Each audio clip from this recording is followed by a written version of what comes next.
What's up, guys? Welcome back to 3G Video. Today, I am joined with Michael Narks here, with from the Dragon Drive Addiction YouTube channel and all the social media.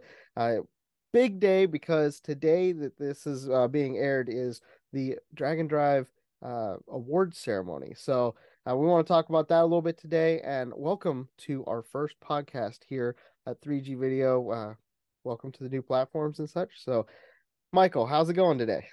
Dude, I'm so ready. This is for everybody to understand. Like we're recording this before the award show, and Yeah. I'm so anxious, man. I'm so anxious. I'm sorry to talk about this, and we haven't really released any names or anything like that. People can find it if they dig around on the website a Yep. little bit, but there's been no release of any of that stuff. So basically you're getting an exclusive right here. You're getting to know before anyone else really Yep. who's going to win some stuff. Sick. So, I mean, I'm excited. This is airing just after the live stream for the awards. So make sure you go check out that live stream and the excitement and everything. I'm sure it's going to be a great time hanging out with everybody at PRI. Yeah. I'm very much looking forward to it from our perspective now, but obviously it's happening right Right. now in real time. But dude, so talking about the awards, what's some of the highlights that we got here to start off with? Man, so what people have to understand is this has never been done before, right? Nobody has ever, I don't know, I would say gathered all of the events and made it like a point series, which is essentially what we did. But we looked at it one step further, and we actually have always ran a list since we started this whole thing in Mhm. 2022. But we run these lists. We developed this point series with Lonnie Tibbs and Summit Racing for 2023. And man, I'm telling you, it became a lot more work than I thought it was going to be. So to back up, in 2022, when all of this was put together, we had 11 total worldwide drag and drive events. Dude. And that's 11. so many.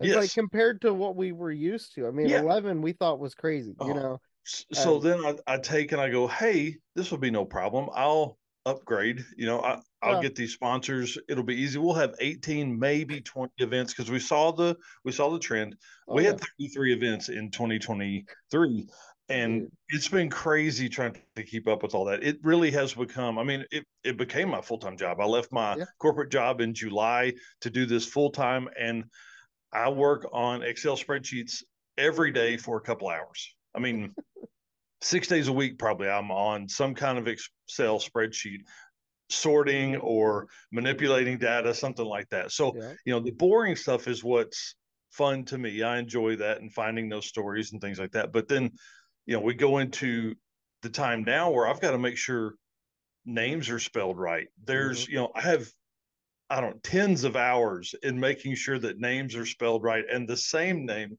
I have a great example. Adam Green Yep. had double entered in a class, and his name was spelled Green in one line and then Green on another line. Ooh. So that way the event knew the different classes.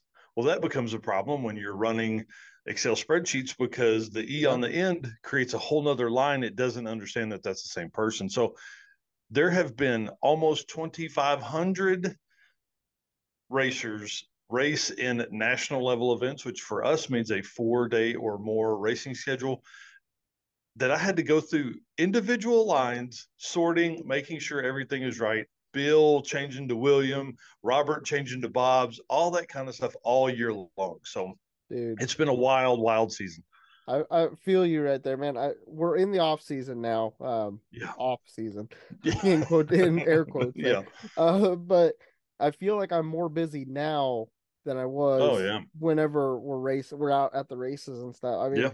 just have so much content to go through and uh stuff to get ready for next season because it's Oh, constant yeah. with having sick week come up, it's right in the middle of the winter. Like, I mean, and that's what starts off our season. So, I mean, we got Yeah. that coming up in, what, 50 nine something weeks? days. Yeah, Yeah. It's not it's it's not ridiculous. 9 weeks when people watch this. Will be at 7.5 weeks when people are watching this. Dude, So it's wild. And so, like, we're trying to get our stuff situated so we're ready mhm. for media side and getting ready to even get the schedule. I don't have my full schedule for next year. We're going to talk about that in a minute, Yep. but just getting schedules and everything. But dude, it's been a wild ride just looking at last Yes. year, and it's like I always want to step things up. I want to do things more going into the next year, Yeah. Oh, and yeah. I know you do too. And I mean, we're all striving to do better.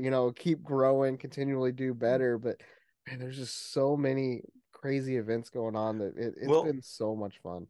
let's talk about that for a second because, like, at an event, I'll take anywhere from 700 to 900 videos, Yep. right? And those videos may be 3 seconds, those videos may be 2 minutes, but let's call it 800 videos per event. Yep. I attended 11 events. That's 8,800 videos typically Yeah. that I will have to go through. So let's cut that in half and say I've got to go through 4,500 videos Hmm. to try and pull out stuff. So, and especially for you, because you attended more events than I did.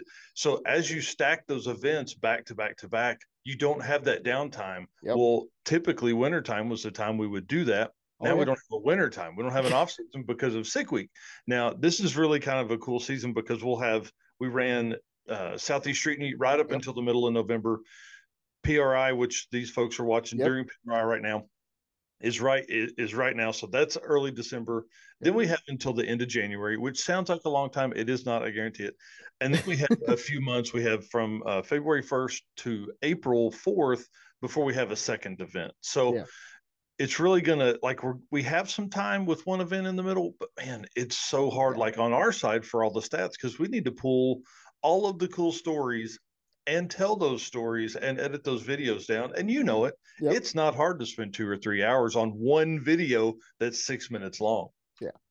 Yeah. And you're sitting here looking at all of it, and there's so many stories. That's the other Yep. thing. Like it's not like there's just one story. With having so many events, having so many competitors, we have a lot of stories. We got a lot of people to catch up with, which Yep. is a great part for what we do. Like we love Yeah, that, certainly. but at the same time, it's like there's a lot. It's a Well, lot to go and through. yeah, as we got later in the year, I really started to try and develop like a pattern Mm, of how I was going to record, who I was going to record. That's the biggest thing for me yep. is because typically we want to grab everything, right, as Of media. course. Yeah. But when you get home and you have 900 videos to go through Yep. from a drag week, it's too hard to go back and look at that. And of course, they're not sorted, they're not named, Yep. everything like Yeah. that. You So got then to you be have to go. selective. Yeah. Oh yeah, so I go through and I try and find all the videos for Dustin and Steve Trance. Well, in that 800, there may be 40, but Yeah. they're from each day. I've got to go through. You got to watch almost all of that stuff again. So the cool thing is you get to relive that event a Yeah. little bit while you're renaming all the Yeah. videos that you took and things like that. So, with Trance, talk Yeah. about him for a little bit. I know Oh he's man. one of the forerunners in that 850 class. Yeah. And what did he end up accomplishing this year? And is he one of our winners or? Well, no, not this year. Okay. He is not. He falls within the top 100, which is our premier list, quarter mile racers, top 100. He does fall on that list, which is I mean, that's a huge regard Hmm. considering that the number 100 spot is an 870. So, I mean, it takes a really fast car to do that. Yeah, So, Dustin and Steve Trance are one of the best teams in the 850 class racing across any events. dude.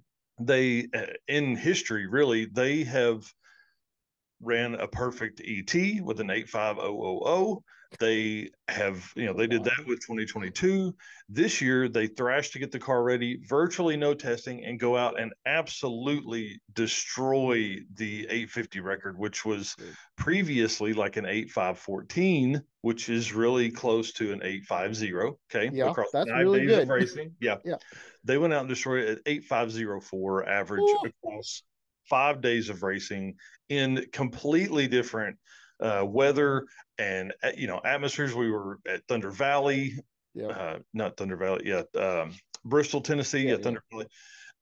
We were there. We were at in South Carolina and North Carolina. I mean, it was really a crazy thing. So dude. they truly have just absolutely changed the 850 game, and And that was at we Drag Week, which is and the that's drag week, yeah, and that class had 30 something people in it, like, and 11 of those people were really could have won that class. So it wasn't like a cakewalk at all, yeah. especially when you consider you have 5 days that you are running as close to an 850 as possible, and you finish 5 days of racing with an 8,504. Like Yeah, that, and they it can't break blows out my mind. Yeah, like you in that can't go class. faster. Yep. Yeah. So like, and that's one of the things that we see in some of the other events. They have some different rules on that. That some of them on those indexes you can run Mm-hmm. faster, but like in Yeah. that class they don't have the cage cert to run faster, so they aren't allowed to. Yep. They can't turn the slip in. So it's Yep. like pretty crazy to think how you can do that and like how much closer can you even get? I mean, Yeah. it's possible technically, obviously. I mean, it is Yeah. technically possible, but I mean, how long is it going to be before we see that type of a showing again? I mean, To be honest, I really don't know. I mean, it truly is something that is otherworldly. I mean, those guys really put together the one of the best mhm, programs that's out there, and there were some guys that were really close to him too. But like that is absolutely crazy, for absolutely sure. crazy. Yeah. I mean, there's so much good competition in Hmm. throughout all of it. I mean, even when we look at Rocky Mountain Race Week, you see like the 11-0 class.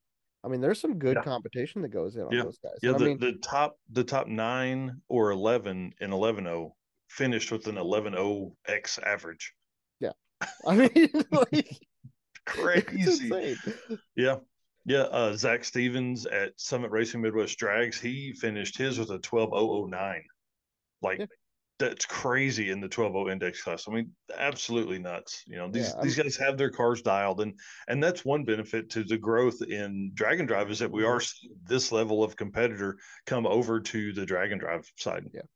And that's awesome. I mean, Yeah. we're starting to see more people come in. They're realizing that Dragon Drive is more than just a race. You know, Yeah. it's Yep. because of the community, and that's why people like it. And it's Yep. not that you're not to be hating on local drag strips having their local schedules and stuff. That's great. I Hmm. mean, there's obviously a place for that, and people have loved that for a long time. But I feel like this is a rejuvenation to the drag Yep. racing community. I mean, we saw that we see a lot of tracks closing. I mean, that's normal. But now we're starting to see some tracks open up, some new ones, Yeah. because they know that there's Dragon Drive events happening that is going to help support them. Yeah. And I think that's good to see for the community when we're in a time like this. I mean, you go out west, and that's all they're talking about is tracks closing, and it Hmm. happens. It happens so much. But then we go down to the Carolinas, and there's a track every 20 miles, and they're all Yeah. thriving. You know, Yeah, so it's that's like, right. And they got, multiple events a week. They're looking at oh, testing dude. tunes on Tuesdays and Thursdays and Fridays, and Sundays. I mean, like And people it's show all up the to time. watch it. like Yeah, yeah, like there's people in the community that are showing up and supporting, yeah, even not necessarily Dragon Drive stuff, but yeah, all of it together. And then they do show up for the Dragon Drive as well, which is yeah. awesome, which we love. Obviously, we love having Yeah, people show up and being able to meet new people that aren't necessarily even racing, but just being there. yeah. uh, And think about this. Like I visited myself 22 different racetracks this year. yeah, Like I can't imagine how many you did. It's probably in the 30s. at least, yeah. Different tracks across the country, across, I guess, the Hmm. continent for you, really, because you Yeah, were in Canada. yep. So you have all these opportunities for all of these tracks to have a day where they would Hmm. typically be closed. That's one of the biggest Yeah. benefits of Dragon Drive is the track is usually closed on a Tuesday morning. Now Yeah, who's going open. to be They're racing on a Tuesday morning? I mean, right. They're earning money. They're yep. People are getting to watch it. Spectators are coming in. They're getting concession sales, things like that. That's why I love Dragon Drivers because typically we have found times that the track is not open. One, that's less expensive for a promoter to put together, Hmm. but two, it's scheduling. You have to do that because Yeah. you're trying to race for 5 days. Exactly. I mean, and you can't just race on the weekend. I mean, you can't take five That's weeks. right. So, That's right. yeah. No, I love it, man. And Yeah. so from this past year, what are some of your highlights? So I know you were at 11 events. I think I was at like 14 or 13, 14, somewhere in that Mm-hmm. neighborhood. What were some of the highlights that you saw throughout the season?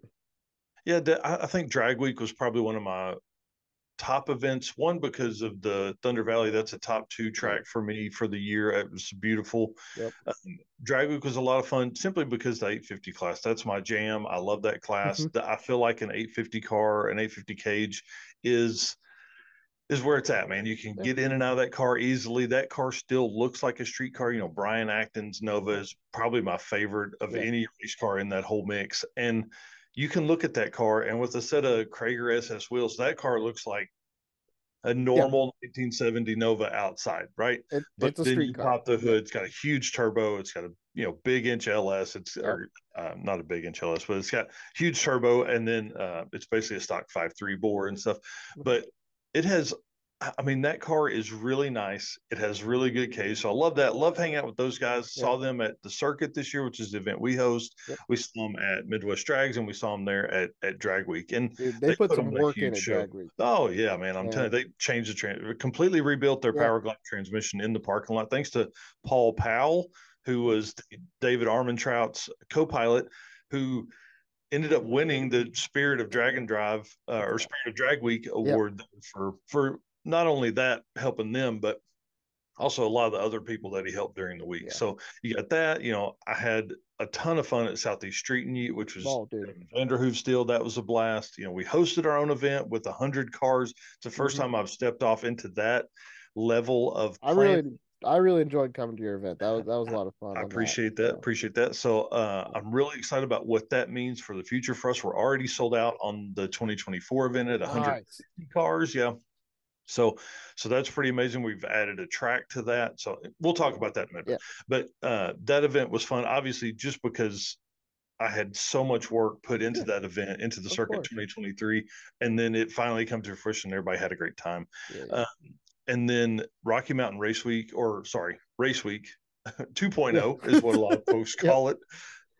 Being able to go to Bandamere, I dude. stacked 3 events together. I put drag week. I drove home. I was home for a day and a half. I flew to Detroit for back to the streets for a Yep, no prep drag and drive, back of the track, all that kind of cool stuff, and then flew to Denver to meet up with the race week yeah, participants essentially, and spent 2 days racing with them or 3 days racing with them, and it was amazing to be at Bandamere. That's dude. again a top 2 track for me this year.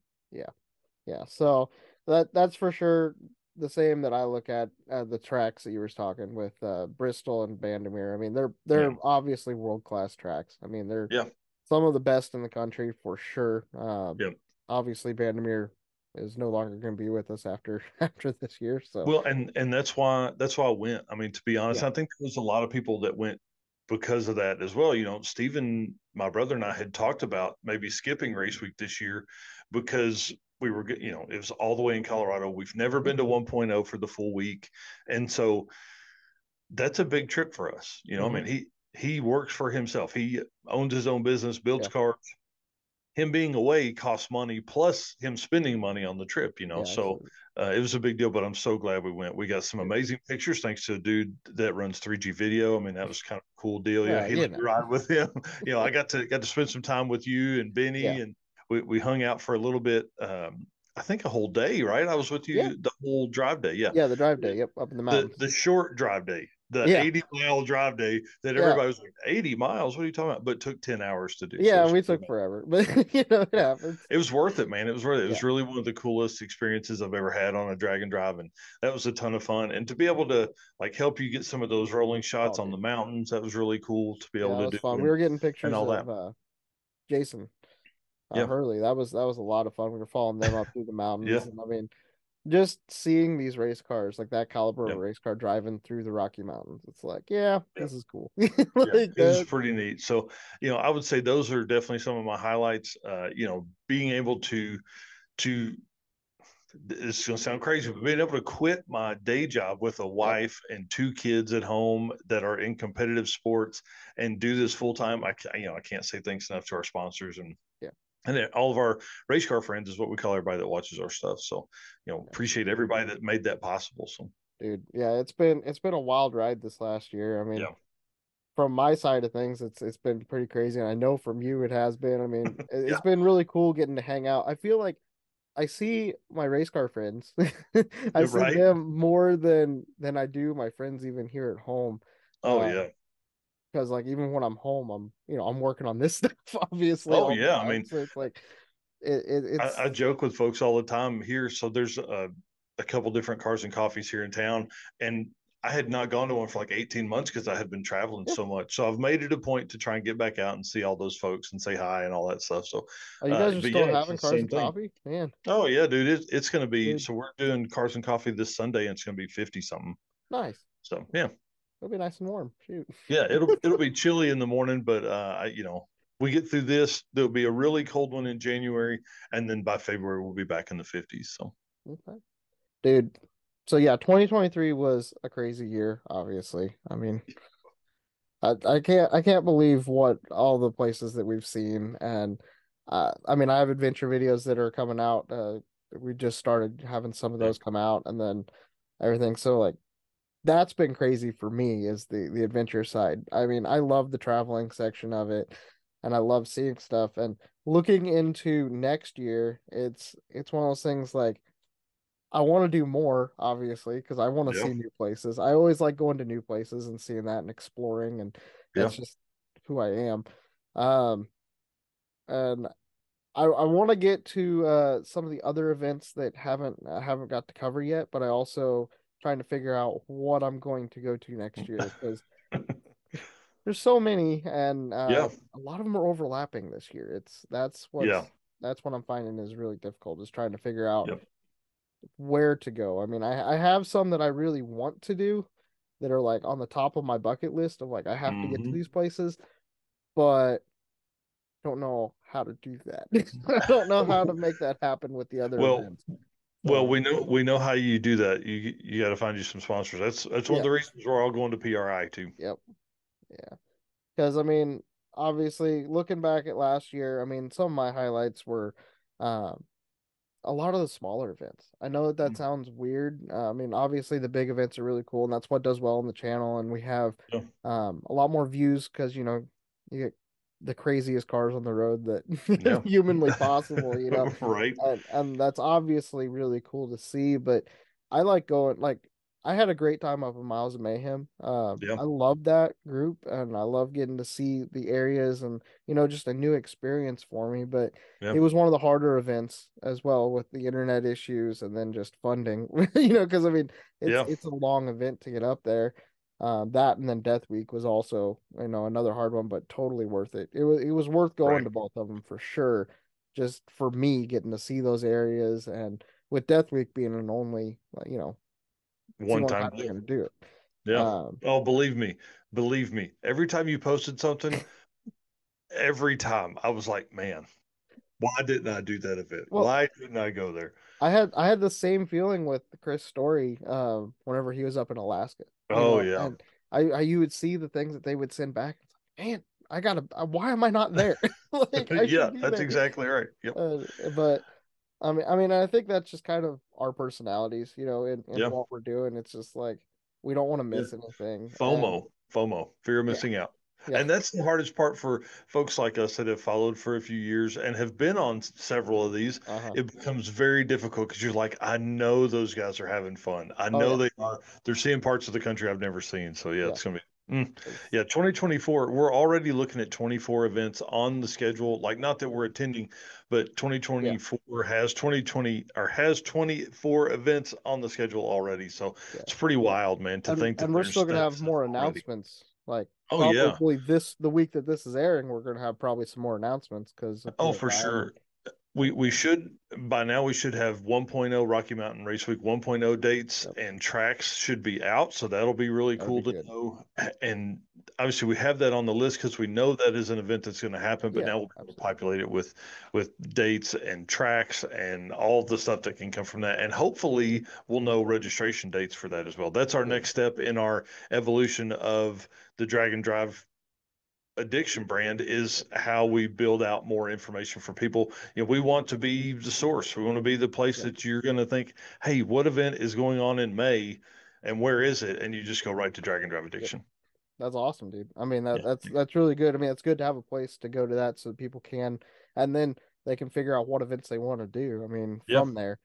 Yep. Um, are you gonna have like the rules for each event as well posted, Yep. or Yep. okay, We, sick. as of right now, we link right to those pages, right to the rules pages and, event information pages for those Dude, events on the website. So, dude, sick. So that's gonna yeah. make it easy. I mean, so just Yeah. go head over to the dragondriveaddiction.com and Yeah. make sure you guys figure out which which events you want to go to next year. Yeah. I That's know exactly my right. biggest struggle for next year is going to be June. I mean, and June always Yeah. is. Oh, I mean, it's packed full. Yeah.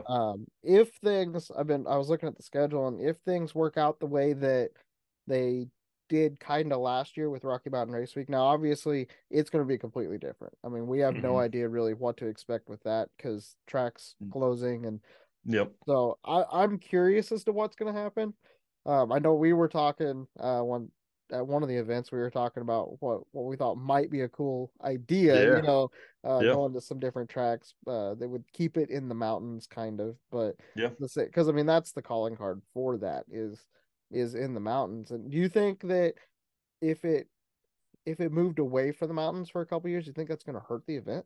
Or I don't think so. I think there's a lot of folks that are looking at these events as an opportunity to attend racetracks they've never been. It gives Mhm. them a reason to do that. And so Yeah. I think Matt and June have done a stellar job of building the best community Oh, in for all sure. of Drag and Drive that I feel like. So I think those folks are coming back. Typically we're seeing 70, 80% return rate from the previous year to an event. So Yeah. if you take 300 people and 210 people, 220 Yeah. people come back, dude, Yeah. they're going anywhere you want to go. And again, we're past the point where folks are needing to see this in their backyard. People Mhm. understand now that they need to go out and experience this. They need to go out Yeah. and visit different tracks and see new people and meet new stuff and and all that kind of thing. Yeah. So I know so the I big don't that I don't was think one of it'll the hurt big them. things. Yeah, I know that that travel thing was a big thing. Um, like, and we're starting to see that like with sick week and stuff, people are willing to Hmm. travel a little bit farther to get Yep. places. I know that the biggest thing for Death Week was the travel for a lot of the guys because Yeah. we're used to. I mean, most of our guys that we know from Dragon Drive are from the East Coast or the Midwest in that Yep. area. Some from the South, but not. And then we have some west-ish, but like your area and Arkansas and Missouri and some in Yeah. Kansas and stuff, and some in Colorado, obviously from race week. But you don't have much on the other side of the mountains, That's right. because Because it is such a far trip. yeah. And so whenever like I would ask a lot of people if they were going to Death Week, just beforehand and just trying to figure out kind of a census of like, oh, kind of who's going to be Yeah. there that we're going to know. Right. And a lot of the people were like, man, I really want to go. I want to see it, but it's so far. So I'm Yeah. sure there is a line, to where it's too far and it makes it difficult. But at the same time, like it is good to get out to those new tracks to Yeah. get new areas. And with the Redwood Rally starting up this last year, we're starting to see some more stuff out west a little bit more. I mean, we got the BC Yeah. Drag It Challenge, you got Alaska, which I don't know that you can really count that. I mean, it is the westernmost, but Yeah. I don't But know. it's also the northernmost. Like that's Yeah, a long trip. It took Chris and Phil a week to get there, yeah. almost a week. It was like 4 hard days of driving to I get was there. talking to them on their plan of like how they planned it, and they're like, "Yeah, we plan to drive 10 hours a day," and like Hmm. Google mapped it out to 10 hours, and they're like, "Yeah, some of those 10 hours turned into 20." 22. Like Yeah. it's just Yeah. They pulled oh, into one of the Airbnbs at like 4 a.m., showered, slept for 30 minutes, and got back on the road so they could keep their schedule. It was pretty wild, man. it is. I mean, and Yeah. you look at the roads that they're driving. I mean, he's driving Phil and Chris. They were in a ZR1 Corvette, Yeah. like a C6 Yeah. ZR1, like beautiful car. I mean, Yeah. and they're just driving it on these roads that are tearing that thing up. I Oh mean, yeah. I mean, at some point they covered like 22 miles in, I think it was 2 hours or something crazy. It was like 10 or 11 miles an hour average speed. uh, And when they said it was dark, it was pitch black yeah. dark. Oh, Yeah. which I want to see it. Don't get me wrong, I want to see it, Yeah. but and Yeah. I got to see a full grown moose. Like I haven't seen one yet, and I'm really upset. Yeah. But I saw a baby moose, and you guys will see that in one of the videos. I think I saw a baby moose, and I was excited, but I never saw a full grown one. And I was up in Canada for 2 weeks. Like, come on, Right.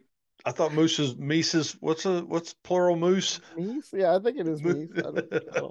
They were everywhere. So, I don't anyways, know. I mean, that's cool. I saw a lot of signs for them. They Yeah. they always had a sign like "Watch out for them," and I was watching, but I never saw one. But Yeah, that's funny. yeah, uh, yeah. So going into next year, I think, like I said, June is going to be the hardest to figure out. Hmm. As of right now, and we don't even have everything in yet, but as of right now, I'm seeing 5 events that are overlapping. in two Oh week yeah. period. There's a 2 week period with 5 events, and Yeah. they are not close. It is not like they're Yeah. easy to get to. They are very spread apart. One's in Alaska, one's in British Columbia, one's in Montana, one's in the Midwest, and one's in the Yeah. UK. Yeah, and So we don't have the dates for we don't have the dates for race week yet for yeah, Rocky Mountain. So I I mean, like, looking at the that'll be in the schedule, mix somewhere. I have a good guess in my head where I'm hoping that they put it. Yeah. I really hope that they put it the week Hmm. after, like Big Sky, because Yeah. it's going to put it down in a week that's not really competing with other events. Yep.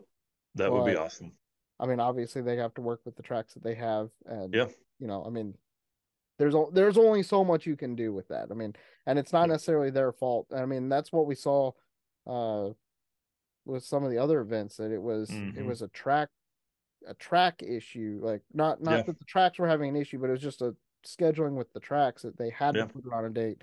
Ended up covering up with another event, so it's like Well, that makes it and difficult. for folks at home, like that is the struggle because if you are a promoter and you're trying to hit different tracks every Hmm. year, you're trying to do new stuff, then you're working with a completely new setup. Well, Yeah, that track wants to talk to their promoters from the previous year before they lock in any dates for 2024.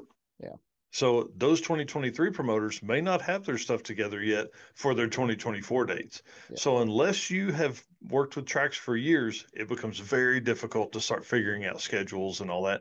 And so you're kind of at the end of the year having to do that.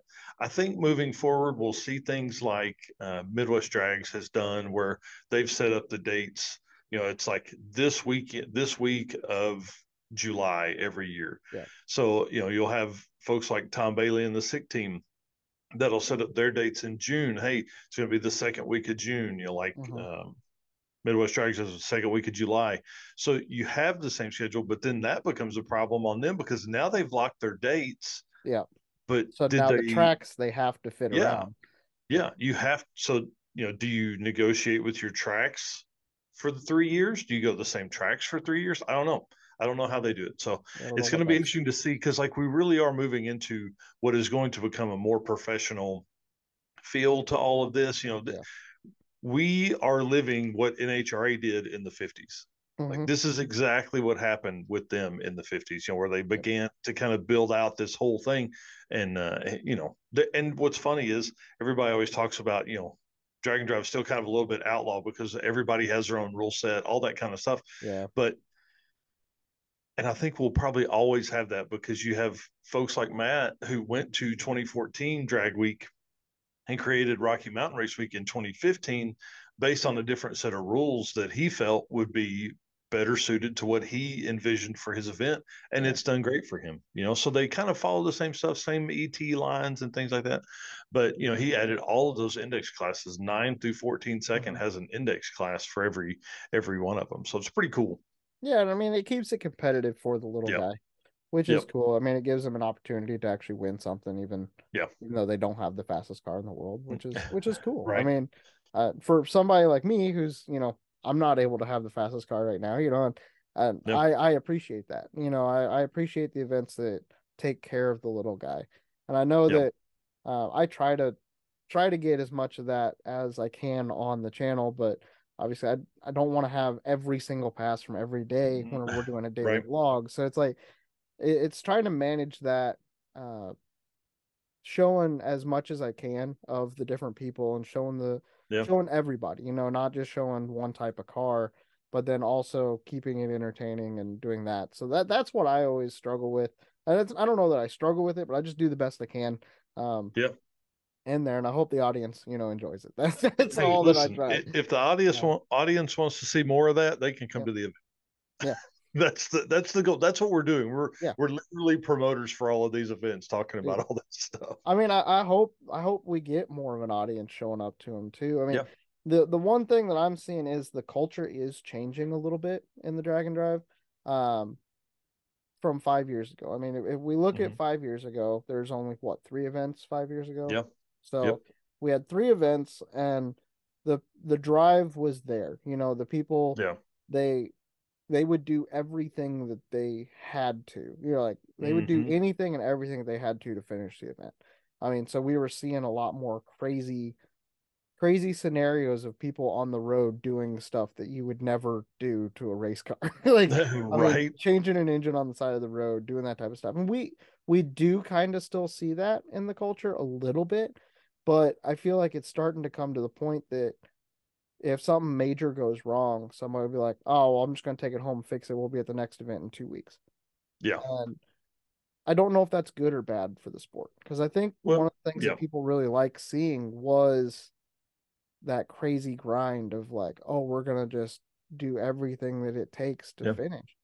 But people are Well, getting and tired, I think, of doing that, and yes, it's that's hard. what I was going to say. Plus, there are more options, so people Mhm. can go home and repair it in the right way. Where a lot of times they would just focus on getting it through. Yeah, can I get to that next event, or can I get to that next track, and just baby this thing along, break the beams, and keep going. I think we have a lot of that still. I yeah, mean, John Mankia swapped engine, fixed a head mhm. with a 110 welder. I mean, like all this kind of stuff. So there's a lot of that that's still happening, but with so many racers, like we're going to look at probably like, and I'll have the number by the time the live stream of our award show comes out, Yeah, but there's most likely 3,800, 4,000 ish racers that competed in drag and drive events this year, yeah, where 5 years ago there was six or 700. yeah, So when you start looking at that, like there's just a lot more people, and we talk about how much fun this is, we talk about all that stuff all the time, but when those racers get into that situation, they may be like, oh man, this is really hard. i yeah, i don't know how to fix this yeah, right here on the side of the road. yeah. And I mean, I think whenever I went up to Miles of Mayhem, it was different up there a little bit because I feel and there were obviously guys that I know up there that come down to the other events. I mean, we got Guido or Mm-hmm. Guido, sorry. I always like and Bill and those guys. I mean, we have some that are up there, but there's a whole other group that's at that event, unlike the Alaska Yeah. event and the BC Drag. I mean, there's different people up there that have watched it for years. You Yeah. know, they've watched Drag Week and stuff, but they weren't, it was too far for them to get to, or it was just too much of a commitment to come down and try something like that. That they have their own event now up there Yeah. and they're willing to push for it. So like Yeah. up there it felt almost like it was 5 years ago at an event Nice. 5 years ago, just because they had that mentality from what they'd seen in everything, and they had that mentality, which was really cool. I mean, I really appreciated that Yeah. going up there. And I think that as we branch out to more places and more countries and um, places that haven't seen it yet, I think we're gonna see that old school vibe of Mm-hmm. the Dragon Drive. And then whenever we get to our main events and stuff, we're gonna have the veterans. And I think another part that comes into it is people are building cars specifically for Dragon Drive, so we Yeah. don't have the failures that we used to, because the That's right. cars aren't the guys that are used to it aren't the guys that really you were talking about that 600 that they were at those events. They've kind of perfected their cars now. I'm not Yeah. saying that they don't have any issues at all. I mean, obviously, like Yeah. there's still issues when you're trying to drive a pro mod, but there's the failure points are different now. That Well, and again, I preach this all the time, that if you keep a car for a while and you don't build a new car every year, you Mhm. generally work those bugs out. I mean, look Yeah. at like Rich Guido is a great example of that. Mhm. And Bill Armstrong was on our live stream last night talking about this, that if you campaign the same car for several years, Mhm. you typically have parts that are a weak link or they have broken in the past, so you keep them with you. Yeah. So then when something breaks, you just fix it. Like Yep. it just is It's that not a easy. big issue, and you've done it Yeah, before, so you know how to do it. It's not like that's exactly right. yeah. And Rich changed a transmission and rear gear housing at King of the Open Road in Oklahoma City in May of this year, so he could drive back home. Like he had driven from Canada to come to King of the Open Road, changed that stuff, and then drove it all the way back home. That that's nuts. Yeah. It's awesome. It's I it's love it. wild, man. And that's why I feel like Drag and Drive is really changing the face of drag racing, Mhm. because really, like we talk about the fast cars all the time, but there are in 2022 the largest ET classes were 10 and 12-second cars. Yeah. That's a quick street car, Mhm. and those cars can come out, and I mean that's a upgraded pulley and stuff on like a ZL1 or a Hellcat or something like that. You Mhm. can literally be there easily Yeah. and do it in comfort. And you start moving into like 9 and 8 second stuff, and it was like 12-second, 10-second, 11-second, and then I think we dropped to nines after that, as far as like Car car count. or ET average count. Now I don't have that data from 2023 yet because I haven't put all that together, but Yeah, that's coming too. So dude. should be pretty cool, man. I'm It's I'm gonna really be. excited to see how the years stack up, and do we have this progression? Did the 12-second car were the 12-second cars three times were there three times more cars in 12-second range than 2022 because we had three times as many people? Yeah. So I don't know. It's wild to look at all the stats and yeah, to see it. I mean, and you're the yeah, perfect person, obviously, to talk about that type of stuff. So yeah, nerdy yeah, stuff. it's all good. Yeah. So going into the next year, one of the points I want to talk about real quick is the changing of rules. Um, we see we've seen drag week. They go on like a 3 year rotation Hmm. of rules where they'll change it every 3 years. And normally it's not anything too crazy, but they'll just revamp things, kind of make it better for the racers as what they feel fit. And we Hmm. talked about Matt and June out at Race Week. They started that because they wanted a little bit different rule set. Hmm. Um, and they've pretty much stuck to the same rules, I feel, Yeah. for a while, Race Week. Yep. But we see like at Sick Week and some of the other events, they're starting to change rules, it seems like every year.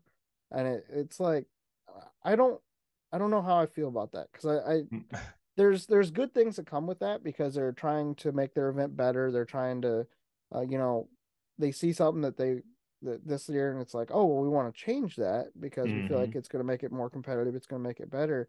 But at the same time, you have people that are building a car specifically for a class, and Yeah. then that class isn't there the next year, or it's completely different where they're not competitive, or Yeah. they won't fit in that class. Like so but then they've also added some classes that kind of bring some of that back as well. So I mean, we see a mix, of like Oh how yeah. it is. How do Well, you and think that will play into getting new people in, who's they're trying to build a car, they're trying to get ready for it before they come in? How do you think that's going to affect that? well, I think it's twofold. One, like we're still all figuring this out together. Yeah. Okay, that's probably the first hurdle. You have sometimes racers have the ear of the committee, let's say. Mm-hmm. So they're like, I'm making this change to my car, but I still want to race in X class. Can we just change this? And it may not be something like that, but it typically is that we're seeing is like somebody's car is on the front end of a class, but it would be on the back end of the next upgrade, Mm-hmm. right? So used to it was no big deal if you built a car that was out of line, you just went to unlimited. Yeah. Well, with so many unlimited cars finishing events now, and you could generally podium in unlimited just by finishing. That was Yeah. kind of, oh hey, there's 5 cars over there. If I get in and I finish this, I'm probably going to be on Yeah. the podium. But that's not the case really anymore. No. And I mean, you so got 20, 30 cars entering unlimited now. yeah, well, and we saw this at one other event this year, and essentially what happened was there were 3 cars in unlimited. And then by the end of day one, everybody had that plan. Now there were 11 cars in unlimited. Mm, So people had thought that, oh man, dang, there's only a few cars in unlimited. I can podium there. I'll jump over in that because if those guys don't finish, my car's capable of finishing. yeah. And so then you still end up sixth. You know what I mean? And they would have performed well in the class they were going to be in anyways. So we're kind of seeing that. And the hardest part is for a promoter is what do you change? Like we completely revamped the way we ran you versus you at the circuit because I saw a better way to do it that is easier on the promoter and the team inputting Yeah. times and things like that. from Redwood Rally. And so they did their own DYO thing. We are basically running you versus you as DYO for us. And so it made a lot more sense to make that change. Hmm. Now, we will probably run this rule. We will run this rule package this year, but for 2025 and forward, we'll go to more of a this is our 3-year plan. Okay. These are the classes. These are the rules for those classes. Here it Yeah. is written out, and that way people can, I hate to say build cars for it, but that really is at that higher level of race car. That's what folks are doing. So Oh yeah. an event like Sick Week or Sick Summer, they just added a heavy street class, Hmm. trying to take care of some stuff that was maybe like from the modified class where they had made carbon doors possible or a carbon body. There was really kind of an Yeah. open. They want the fastest small tire cars at in this class, right? So that's Yeah. what they want. But if you have other cars that were built 5 years ago and have run well in that class, now they're going to be outpaced. Yeah. So those guys don't want to go back in and rebuild their car and put carbon doors on it and Yeah. Lexan everywhere or I mean, you optic got armor a everywhere. 3,800 pound car that fit in a class that runs good, Yeah, but you're competing against a car that's 2,800 pounds. I mean, yeah. I mean, it's like, it's it's just simple math. yeah, So it goes back to progression though. Like to go faster, we're going to have to be lighter. We have to make yeah, more power and we have to be lighter. To be lighter, now suddenly you're looking at class minimum weights of 3,000 pounds. Well, shoot. I mean, what if your car weighs 2,800? Now you got to add 200 pounds of weight yeah, to that car that you're not typically going to be racing. Like, say you are a PDRA racer that is yeah, coming to drag and drive. Now you've got to change your whole car, your whole setup to race and drag and drive. Well, you're not going to do that unless there's a no, class that generally opens up for you. So yeah, it's going to be the changing of the rules at the last minute makes it very difficult. I was actually talking to Jack Crawford the other day with the Yacht One, the blue hmm, LTD. yeah, He really wants us to add a heavy weight class to the circuit event, and so we're looking at how the rule set would be on that, and we may make that change by PRI. So yeah, we're trying to figure that out, and okay, again, everybody's figuring this out as we go. We all yeah, are trying to make the best possible event for the racers. It's just really hard when we're 60 days from sick week and they yep, or right now we're probably 50, we're probably 51 or 2 days from sick week, yeah, and we're looking at a completely new class setup, yeah, and they changed modified a couple, a week ago, 2 weeks yeah, ago, now 3 weeks ago. So it becomes like, oh man, now I signed up for that class 4 months ago when sick week went in, but now hmm. I can make changes. So it just They are letting becomes people difficult. change class, correct? Oh yeah, yeah, Okay, for sure. Yep. cool. So and again, you can sign up for a class and change it all the way up until day one Yeah, of the event. So I mean, it really when you sign up and register for an event, you could completely bring a whole different car yeah, if your faster or slower car is done by then. So I don't know. yeah. Yeah, I'm the hard part on a promoter side is to make sure you're doing the best you can for your folks, but then at the same time, you try not to make anybody mad either, Yeah. because you Yeah, of still course. want I them to mean, come. yeah. So, I mean, I think it's kind of cool to see the different events having a little bit different rules just because it does make them different. It lets them stand out, be unique in their own way. Hmm. But for something that you do, you make the awards for all the year, right? So, I mean, Right. you have to take all these different events that have different classes and have different rule sets and then Yep. combine all of those events to see who's going to come out on top because we put all the drag and drive events together. Now, this year it was just the national events, correct? That were That in accumulated contention for, world champion points. Yeah. yeah, So let's talk about Dragon Drive World Champion for just a minute to kind of give yeah, people a little bit of absolutely. history. Yep. So essentially, we were as part of our package with Summit Racing, we were working on something that was more than one event reward. Okay, so it would have been something like, I don't know, the fastest racer average or something like that across 2 or 3 events for the year. Mm-hmm. Because again, when you look at 2022, I mean, there were 11 events, no big deal. Yeah. Well, then you know, events just kept getting added for 2023. And so with this whole package, we developed a point series with the help of Lonnie Tibbs and the team at Summit, and essentially awarded points to every national level event, which to us is a 4-day or more racing. We call regional events 3 days or less, kind of a weekender event. Mm-hmm. So it had to be a national level event. You got points for each day of racing, up to 3 days. And then once you completed the event, you got another 10 points. So you could essentially get 26 points because if you showed up on day one, you got 1 point. So you could get 26 points for each event that you finished. Nice. Then we added points for like your ET. So if you had like for our stuff is quarter mile or eighth mile, obviously. So if you ran a 9 second 9 second quarter mile or a 6 second eighth mile, you would actually get one additional point. And it kind of went down from there or went up from there as your ET went down. Okay. So we were trying to award the faster cars, obviously, because Yeah. it's harder to race a faster car. And then as you had class wins, you got extra points. Second place and third place awarded extra points. And then if you for 2023 we did if you reset the ET or mile an hour record and mile an hour record, you got an additional point. Now that last bit will go away, but that's what we use as the kicker for the 850 classes because we got real close to having an 8 second car win, Yeah. and some 850 cars were in the top 10.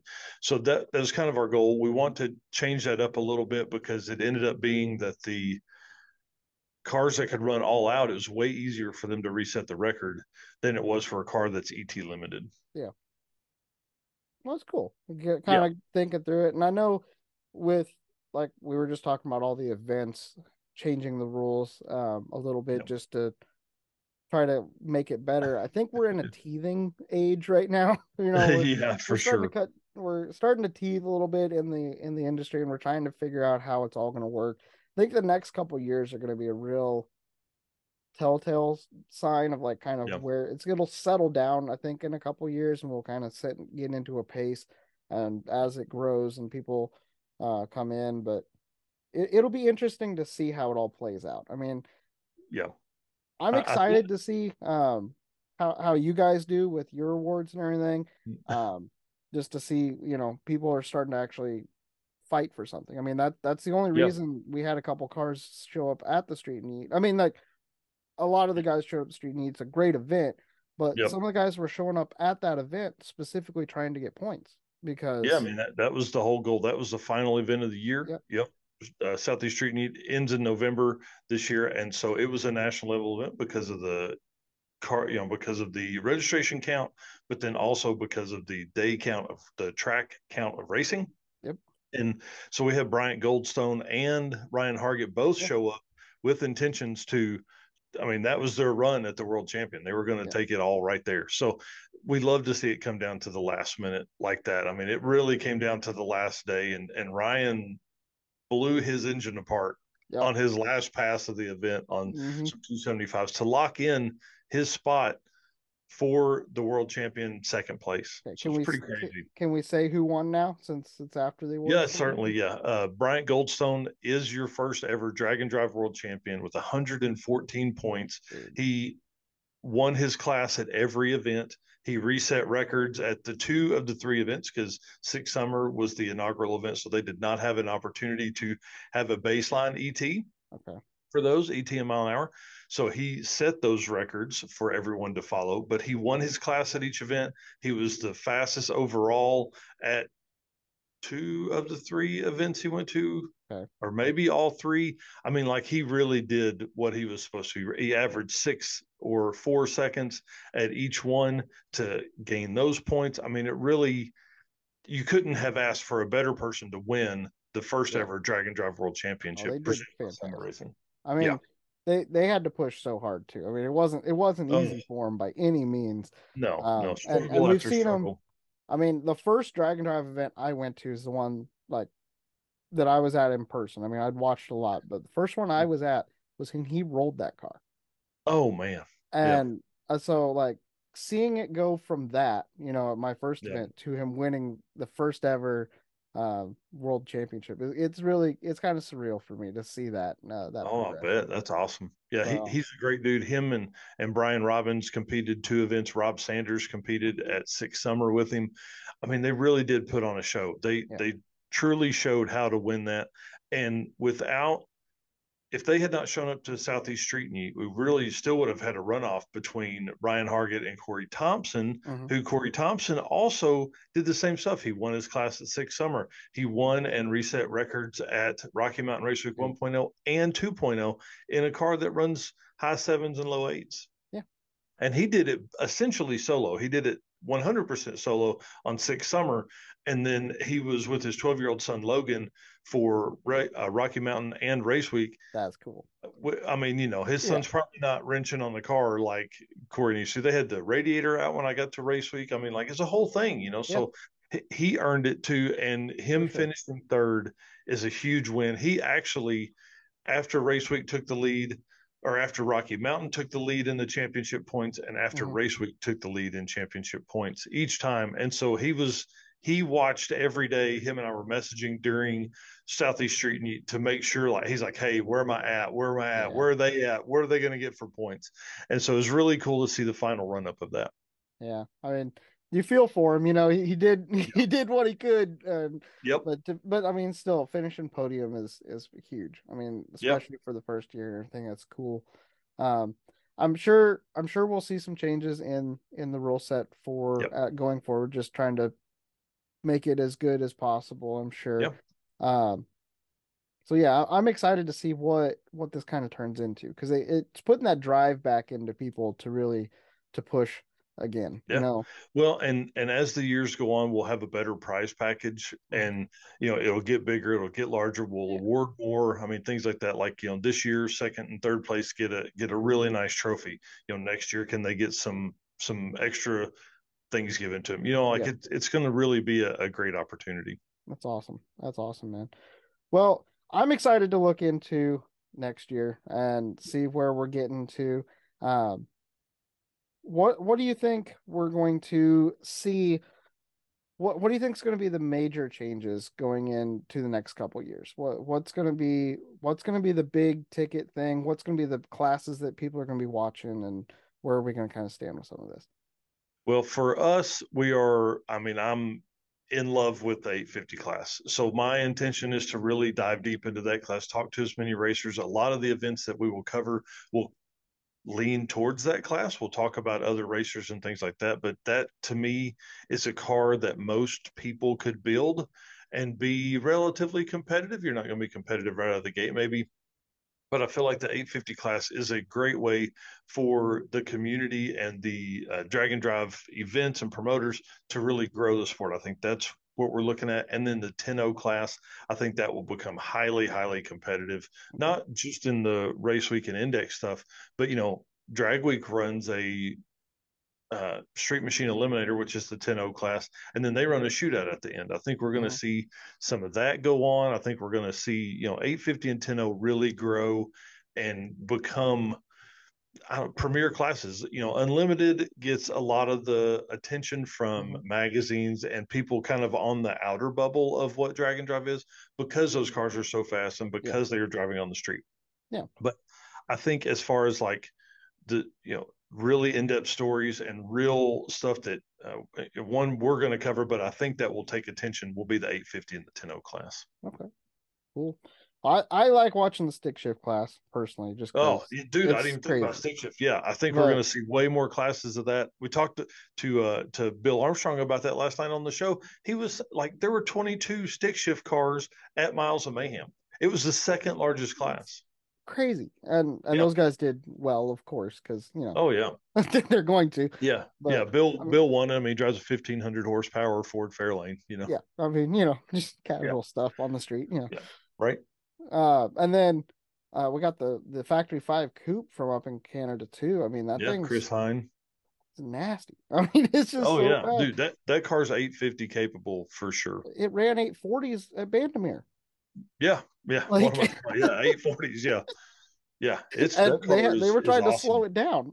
That Yeah, was it's like, gee, what like Yeah. because they're only started to that 850, which Yep. I think they're gonna have to make some changes. I can't imagine making putting a 750 cage in that car. Like it's tiny.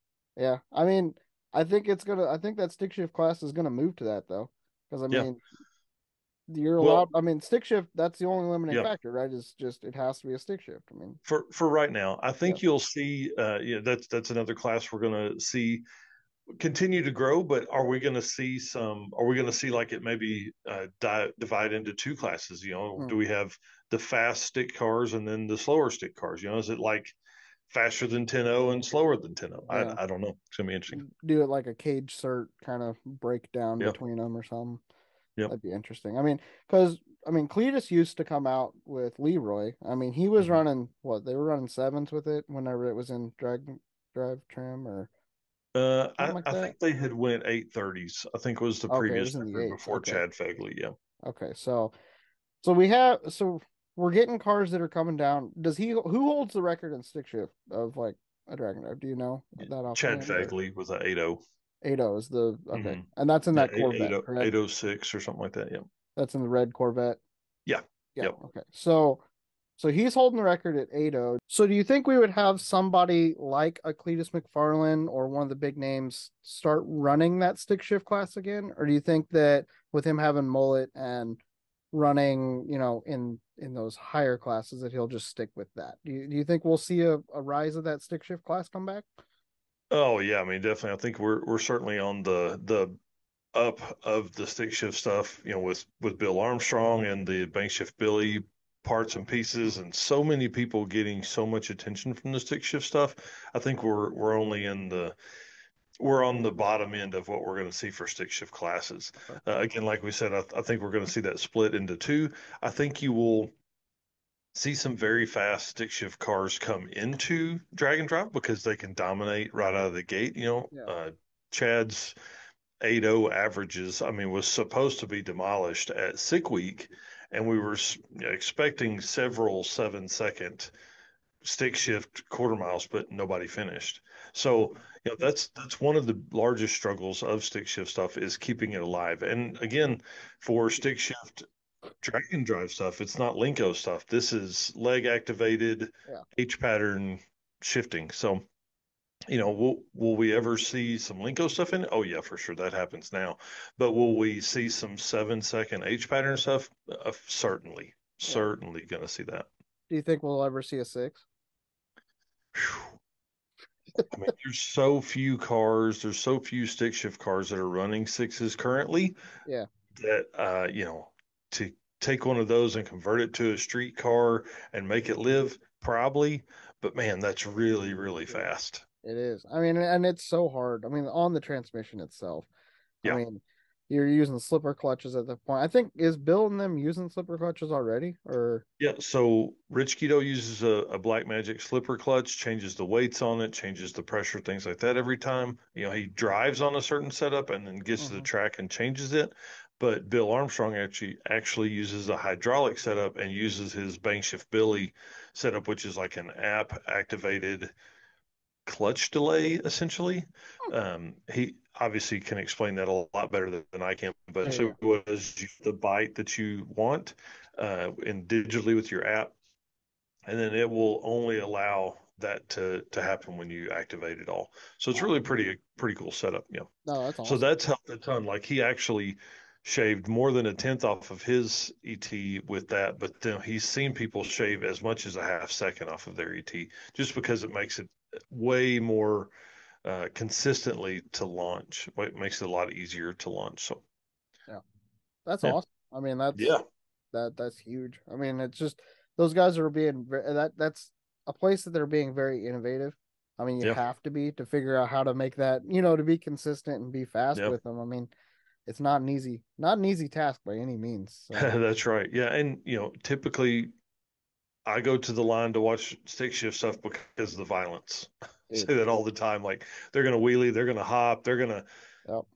shoot a drive shaft out the bottom of it. I mean, like there's all kinds of damage that comes along with driving a fast stick shift car. So pretty cool. So, and then like our radial stuff. I mean, whenever you have a radial car come up too, I mean, some of those fast guys, they get kind of crazy. You never know what's Oh going to yeah, happen with some of those guys. yeah. I mean, And Rich made the move to radials last year, so he's radial and stick shift. So it's pretty impressive to watch him put that down, and he's upgrading a lot of stuff for this year. Bill was saying the other night that they're going to be struggling to. Bill is going to struggle to keep up with Rich coming into 2024. and I always love watching those guys battle it out. Yeah, yeah. It's a lot of fun. Friends and nemesis. Oh yeah, for sure. But they, I mean, they're always rolling together. They're always helping Yep, each other, and yep, that's what's so cool. I mean, we have guys that are always, they're competing against each other, but at the same yeah, time, they're all best friends. I mean, that's yeah. what's so cool. I mean, obviously you're gonna have your little toughs every once in a while, some places, but like in the Dragon Drive, it's nearly non-existent. I mean, Yeah, I said it the other night. It is essentially a vacation for car people. uh-huh. Like there's a lot less stress on the Dragon Drive because you have all week to set your best TT, and then you're not trying to cram in 8 passes in one day to try and win a class against people you don't even know or talk to. So the timeline for these is a lot slower than what people are used to at the racetrack. Yeah, it's very it's just a different atmosphere, and I think that's why Yeah, people like it so much. I yeah, mean, that's why I like it. It's just yeah, everybody's chill and everybody's cool. So, I'm looking forward to seeing all the family coming. All of our Dragon Drive family as we yeah, come into PRI, which is happening right now for these guys that are yeah. watching. But tell me a little bit more about the championship and about our class winners and about the award ceremony. What's going on or what happened? I guess already at it. Man, this leading up to this, I literally have slept about 2 or 3 hours every night for the last week. And for people that don't know, we are recording this a week ahead of time. So Yeah. like for the next week, I'll probably get even less. So essentially the Dragon Drive Awards is an award show for all of Dragon Drive. So we have taken all of the stuff. We're awarding the top three with trophies in the top 100. We're awarding the bump spot to the guy that's number 100 on our premier list, the top 100 list. And then we have awards for the 9 second, 10 second, 11, 12, 13, and 14. I hate to call them index classes, but that is essentially what we look at those like. The people that win these, that win the number one and populate this list are racers are that did not run faster. They did not get to a 9.0 average by accident. They Yeah. did not get to an 11.0 average by accident, like Cameron Thorpe, who's winning that one. Yeah. And then Zach Stevens, who is winning the 12.0 class. Let me pull up the list here real quick. I had it pulled up a minute ago, but I think I closed. Here we go. So you have the racers that are, you know, so we went over all of those. We went over the 12-second cars and all that stuff. Sorry, No, I've you're got good. it pulled up right here. Here we go. So the top 100 are getting things. We're doing Drag and Drive Ambassador. We're actually awarding that to 3 different people. So the winners of that are Rich Guido because he drives his car everywhere, talks about Everywhere. drag and drive. I mean, he put 20,000 miles on the car last year, driving it to and from events. Yeah. So Drag and Drive Ambassador is winning that with 5 events, hosts a podcast talking Dude. about stick shift racing, and really has a lot of those drag and drive racers on. Yeah. And then Dustin Cottle is winning the Dragon. He's one of our Drag and Drive ambassadors for Okay. 2023 with 8 events attended, pretty crazy.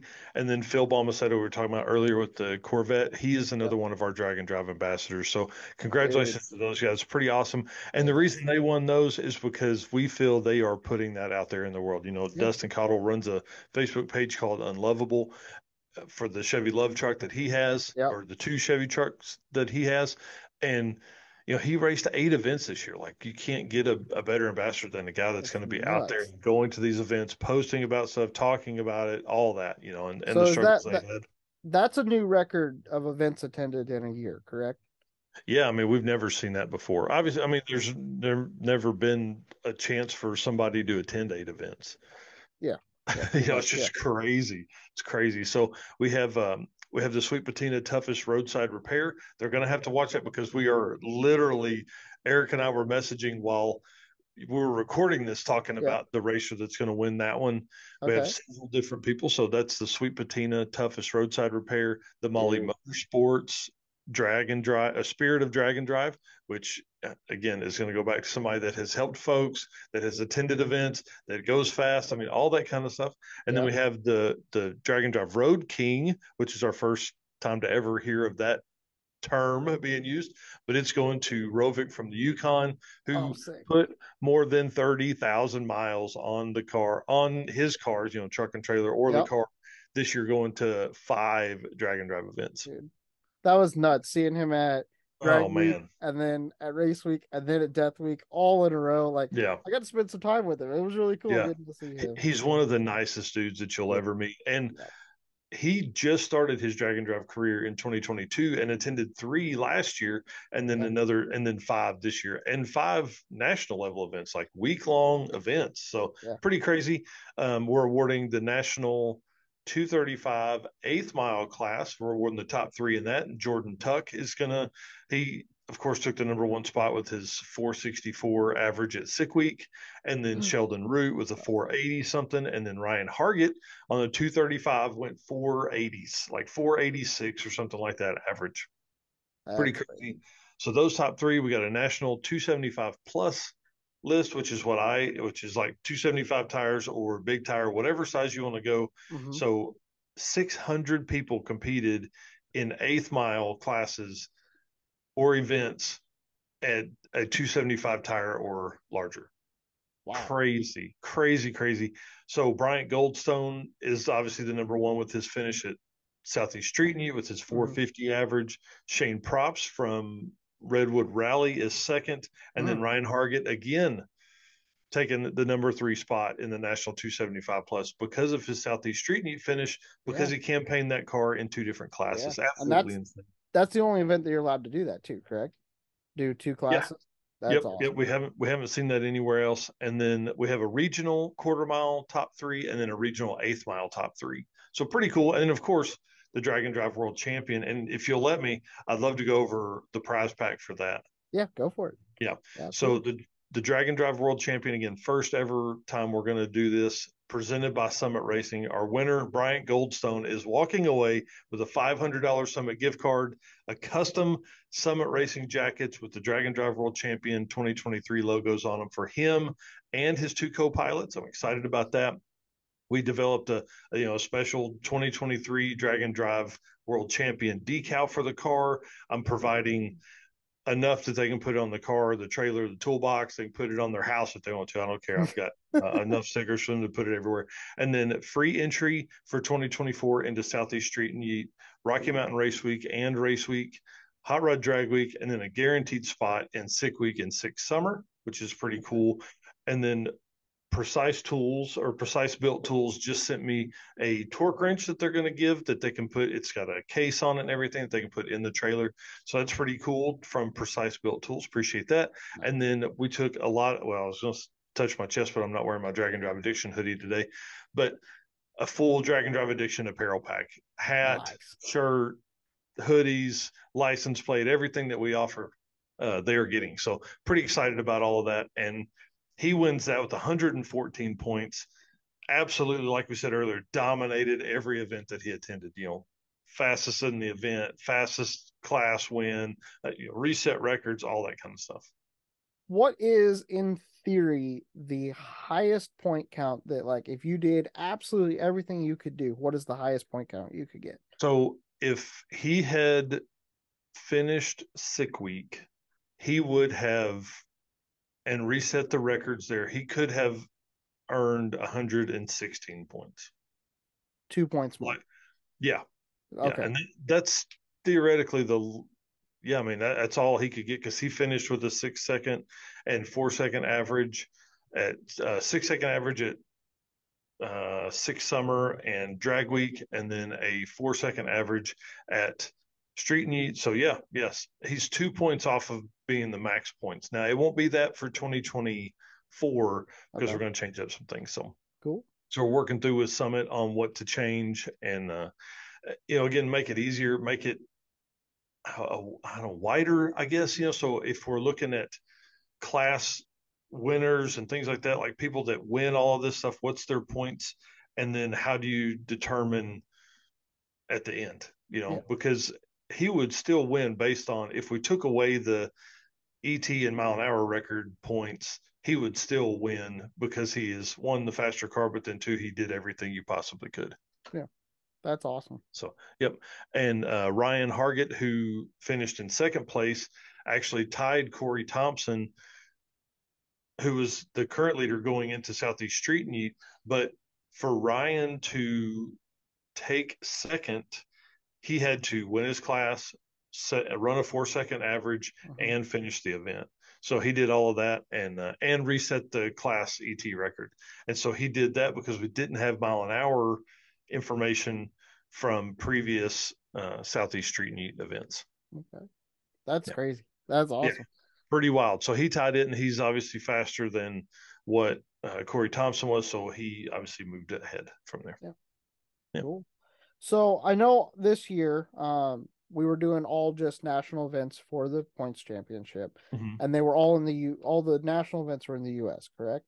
No, no. Okay. Street Week, Sweden, and Drag Challenge at Miles of Mayhem Okay. all fit within that points Oh, structure. sick. Okay. So Yeah. we're already starting to get some national events outside of the Yeah. US. Or have we Yeah. heard any about I know there's some events starting up in Australia. Is that going to be included in some of the Dragon Drive stuff or So for national events, you have to race 4 days or more. For regional events, it's anywhere from 1 to 3 days, but you have to race and then have your drivers drive somewhere and then race again and use their average from their passes to count for any kind of points that we award, Mhm. or any kind of tracking that we're going to offer or anything like that. Yeah.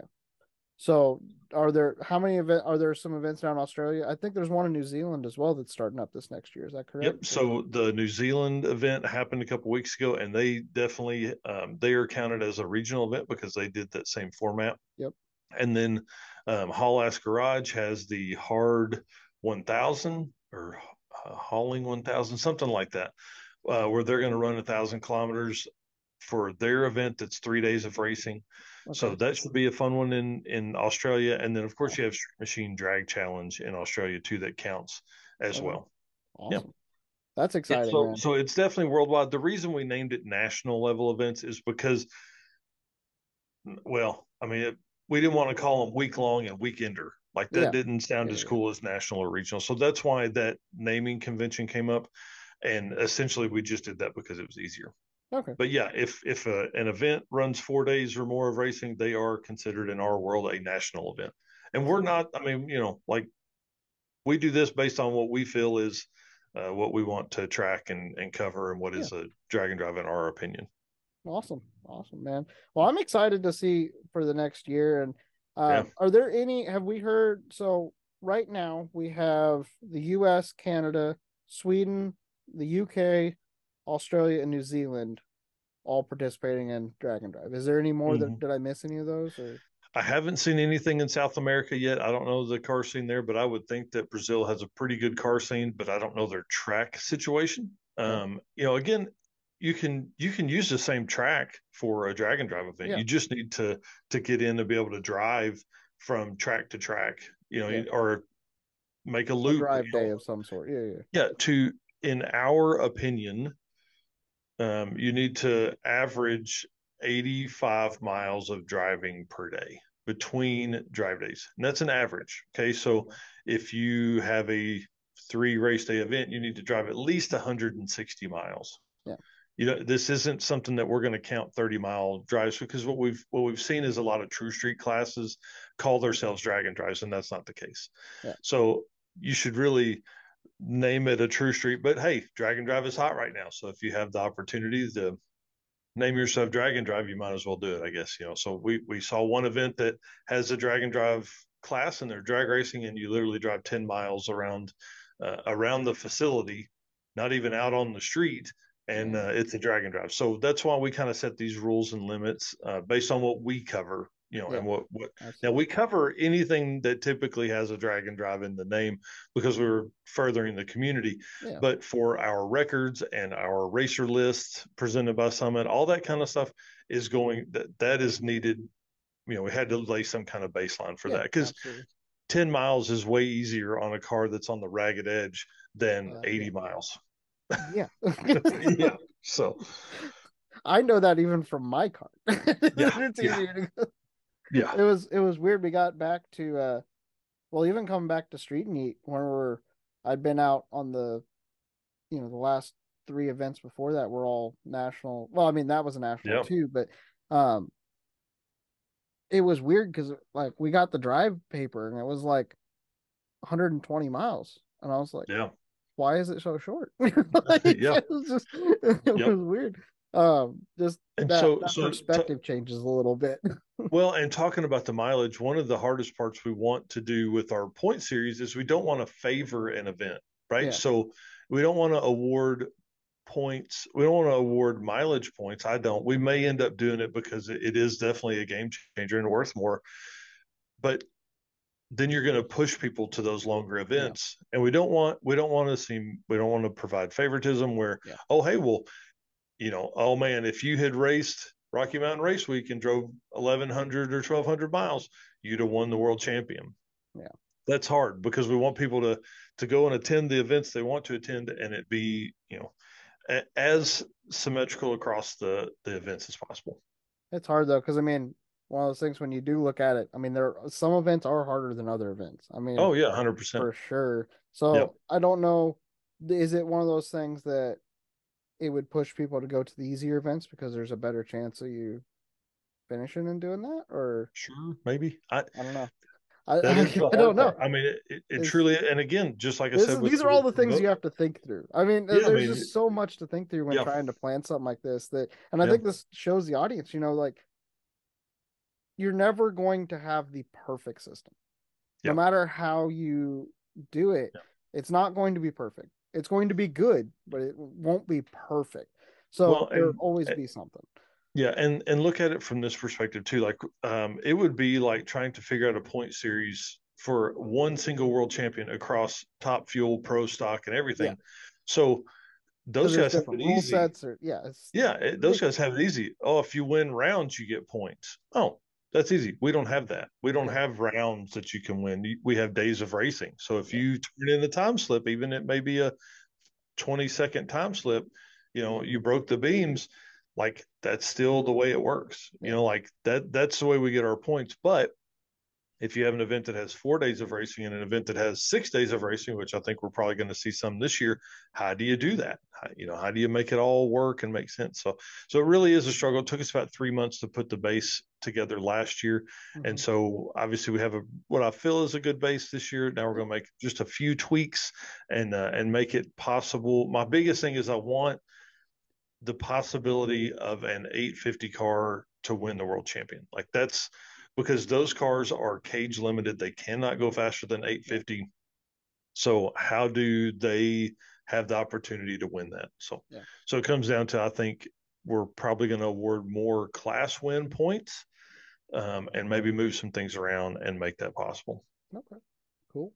Well, I'm excited to see what you guys come up with because I know Yeah, it's thanks. it's always exciting, and I'm sure, and it seems like the community itself is getting excited about it. So Yeah, I'm hoping that that just grows. It just keeps growing over the next couple of years, that people get more excited about the actual yeah. championship side of things, and we're already seeing people start to kind of push towards that. So I'm Oh yeah, excited for that, but I want to see it grow. And yeah. I want to see the Thanks. whole thing grow, and I want to see us all thrive. So Yeah. I'm excited for sure. No, me too. I'm really excited to see how this brings in more folks because there's a lot of very very competitive people in the drag racing world, and so Mhm. will this bring them in? And I know there's people at home doing the math on, well, man, if I had went to one more event, I had a really good chance. So, Yeah, we're going to see what happens in 2024, and I'm really excited about the growth of the entire brand and the growth of the entire community. So, dude. I'm stoked. I mean, I know there's some things that I got more in the back of my head that I want to start, maybe yeah, doing for and everything. So I'm excited to see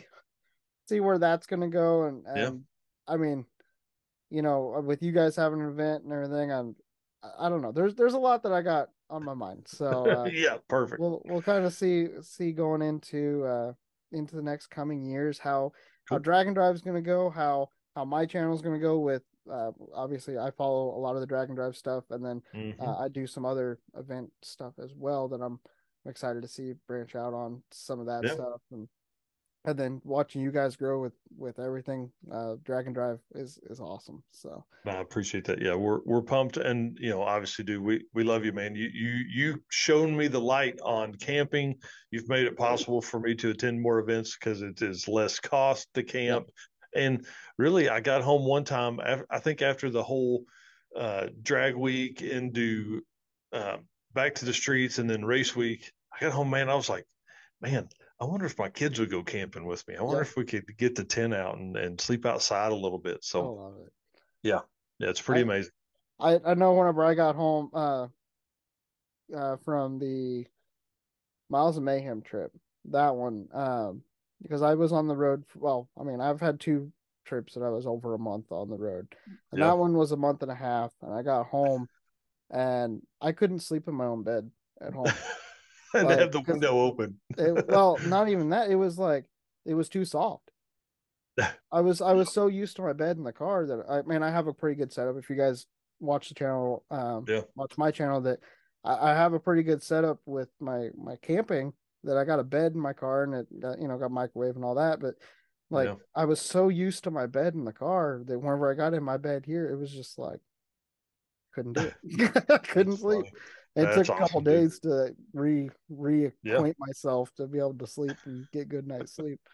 But I think it's a lot of fun. I mean, I obviously love the camping side of it. I Yeah. love the living on the road and um, just seeing the world, man. I love Yeah. that part of my job so much, and I hope that that translates into what we show on the channel as well, with the adventures and all that. Which they've already seen one of them that's coming out. I think by this time they should have seen one already, and we're gonna have so many more. It's Nice. ridiculous. I got Bring scheduled it out all on. the way through sick week, so Wow.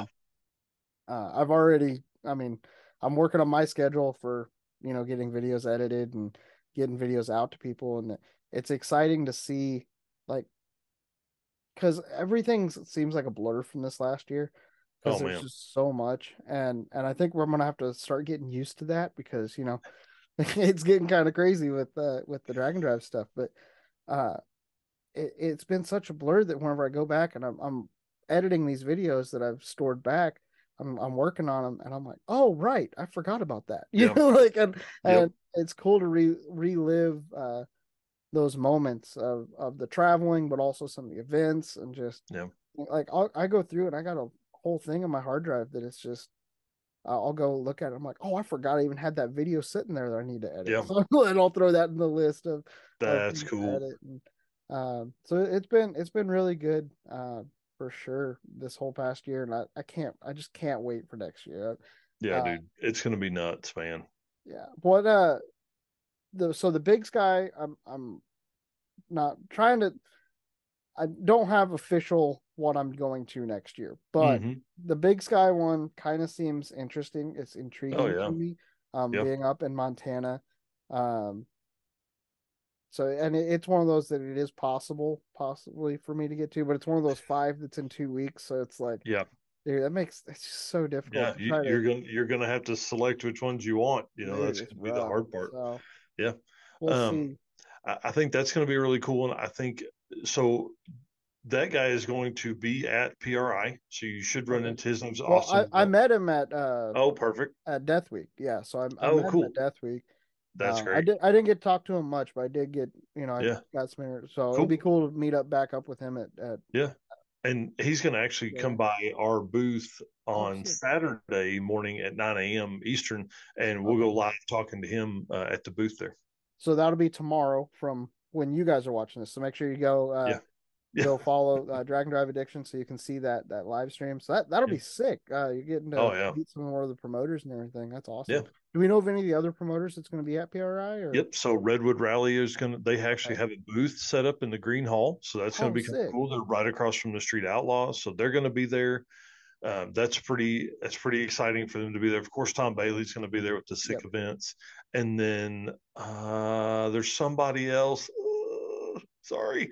No. There's somebody else that's in there that I've been talking to just on Facebook comments Okay. about them being there. That's also a host. I know Awesome. Hyde will be there from Midwest Drags, Yep. and Does he hey, have I a hope you both booth or is he just no, he's okay? just there He'll just be around. talking to Awesome. people. Yep.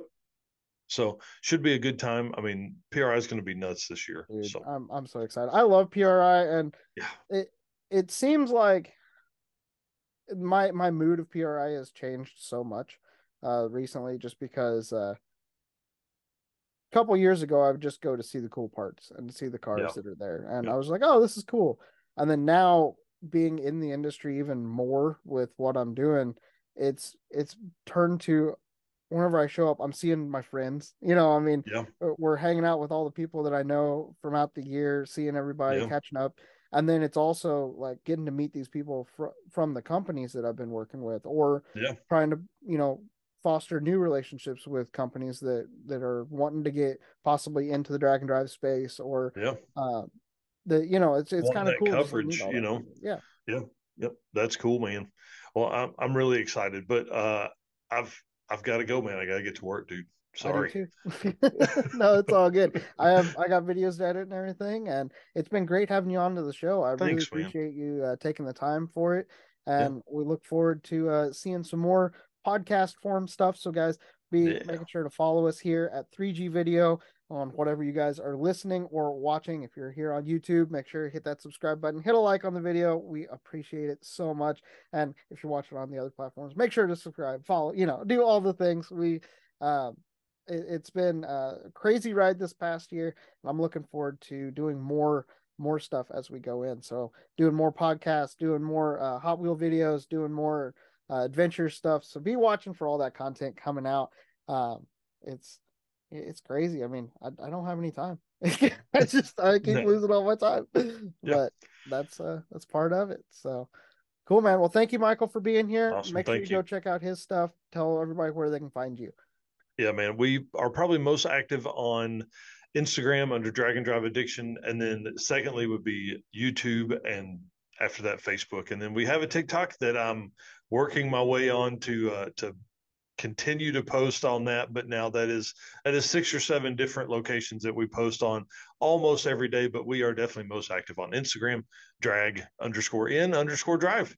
Awesome. So go give him a follow. Make sure you guys stay in the loop for all the Drag and Drive content. We love you guys. Have a blessed day. And as always, I'll talk to you guys next time.